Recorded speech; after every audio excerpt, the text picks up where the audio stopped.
És a pénzedet befektetem nálampapírba. És adok ilyen hosszú lejáratú csekkfüzetet, ilyen... A világ leghülyébb magyar... Ne tépke. A világ leghülyébb magyar reklámját ismered? Tudod, mikor az egész ház szarik.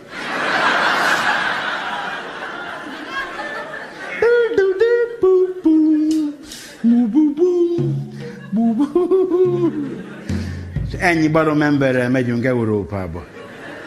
És mindegyik az erkélyen szarik. Hát ezt, hogyha én értem... Ekkora a bulája, képzeld el, és akkor na fröccsöntő megy. És akkor még akkor prűd is, prűd, azt mondja, nekem ennyi elég. Ekkora karosszériára neki elég.